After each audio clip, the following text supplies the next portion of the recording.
Sir मेरा चौथा सुझाव जो माननीय वित्त मंत्री जी के लिए है वो ये है कि legalise virtual digital assets as an asset class. India में अभी सर वैसे ही डी फैक्टो लीगलाइज टैक्सेशन है वर्चुअल डिजिटल एसेट्स, यानी कि crypto currency, stable coin etcetera. क्योंकि अगर उनकी खरीद बेच पर कोई मुनाफा होता है तो 30% फ्लैट इनकम टैक्स लगता है और 1% ट्रांजैक्शन टैक्स जो अपनी वस्तु बेच रहा है उसे सरकार को जमा कराना पड़ता है। But they are somehow not recognised as an asset class.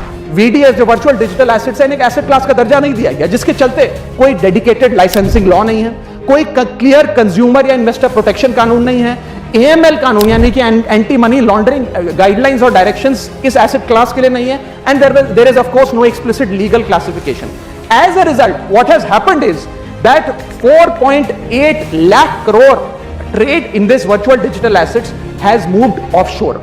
Bharat के बाहर निकलकर वो अन्य देशों में, दुबई, सिंगापुर, मलेशिया और अन्य देशों में इसका ट्रेड हो रहा है जो भारतीय कर रहे हैं। Second thing that has happened is that 73% of India's crypto trading volume in financial year 25 has moved to offshore exchanges. What has further happened is that 180 virtual digital asset startups have moved to countries like Dubai and Singapore. And as a result, जो देश, भारत देश के 12 करोड़ ऐसे लोग हैं जो इन virtual digital assets में, crypto में, RWA यानी कि रियल वर्ल्ड एसेट में, स्टेबल कॉइन में इन्वेस्ट करना चाहते हैं, वो ऑफशोर जाकर इन्वेस्ट कर रहे हैं। जरूरत है कि हम कंप्लायंस हिंदुस्तान में लागू करें, उसे हेविली रेगुलेट करें, लेकिन उसे ऑनशोर लाएं। इसके चलते अगर ऐसा होता है तो सरकार के खजाने में 15 से 20 हजार करोड़ रुपए का इजाफा होगा, उन्हें उतना टैक्स मिलेगा।